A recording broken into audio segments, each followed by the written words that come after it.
The ship's velociter reactor is damaged. I believe that I am stranded on an alien planet.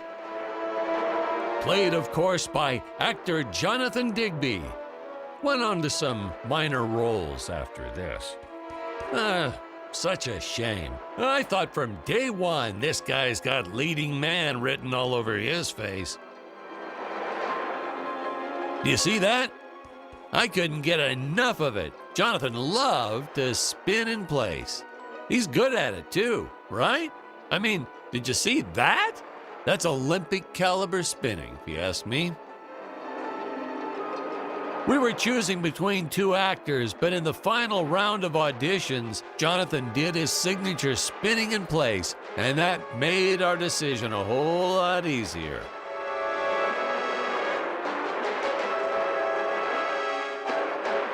At first, I thought Jonathan's spinning was just a nice little talent. But then, he really wanted to incorporate it into the Dick Starspeed role. I said, run with it, boy, see how it goes. And he really did. He really did.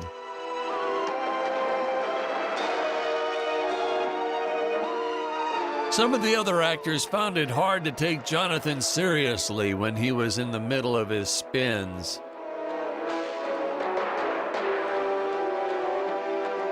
Tony and Carl used to place bets on how many times Jonathan could spin without throwing up.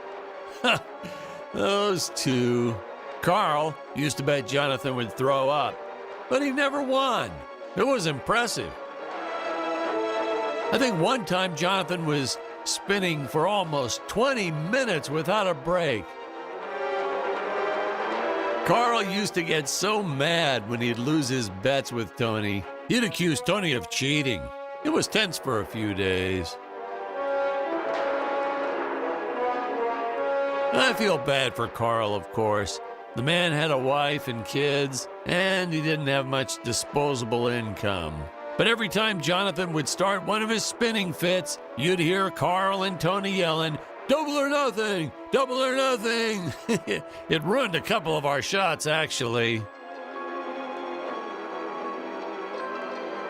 Poor Carl, he had to take a second job after losing all that money. He eventually started going to the racetrack on weekends. Jonathan had no clue the two were betting on him, which is a good thing. He would have never forgiven himself. I remember towards the end of shooting, Carl's gambling started to get the better of him. The drinking, too. We had to let him go eventually.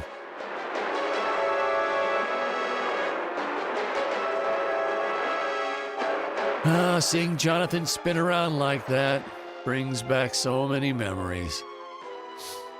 Poor Carl. Who thought whole lives could be ruined from something as innocent as one man's enthusiasm for spinning around in place?